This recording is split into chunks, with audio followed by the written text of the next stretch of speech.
Sa tinguha nga masumpo ang pagkuyanab sa illegal nga druga sa syudad sa Cagayan de Oro, nagpadungog na si Mayor-elect Rolando Clarix Oy nga gusto niyang himuong PNP City Director si Police Lieutenant Colonel Jovi Espinido. Ibatod ni incoming Mayor Oy, dunay kaisog si Espinido nga maguna siyang kampanya batok sa illegal nga druga. Niadtong nakalabay nga adlaw mibisita sa Espinido sa Usami City ug iyang gipadayag sa tubangan sa miyembro sa media nga andam siyang moserbisyo kung asa siya gikinahanglan.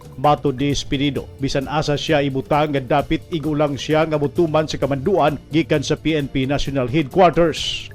Asa ko ibutang trabaho kung naa diha dili ko sa asun sa ako pagkuanip, dili ko hilig ako'y magbuot ba.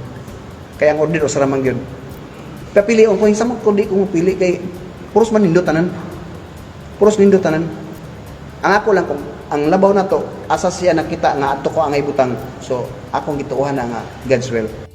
Naglaom si Cagayan de Oro City Mayor-elect Rolando Clarix Oy nga madestino si Espinido sa iyang syudad aron sa pagsulbad sa illegal nga druga. Naglaom si Oy nga ang mga tag-as nga opisyal sa Camp Crame ikonsidera si Espinido nga usa sa irekomenda nga mahimong police chief sa Cagayan de Oro kung matapos na ang assignment sa kasamtangang director nga si Police Colonel Aaron Mandia. Si Espinido naila sa iyang kampanya batok sa illegal nga druga dinhi sa Usami City. Siyang pagbungkag sa grupo sa mga paruhinog nahimo kining kontrobersyal. Si Espinido ang naguna sa pagrunda sa balay ni Usami City Mayor Rinaldo Aldong Paruhinog Sr. niadtong Hulyo 30, 2017 nga may resulta sa kamatayon sa 15 ka individual kauban ang kanhing mayor. Sa kasamtangan, si Espinido ang Force Commander sa 2nd Southern Leyte Provincial Mobile Force Company.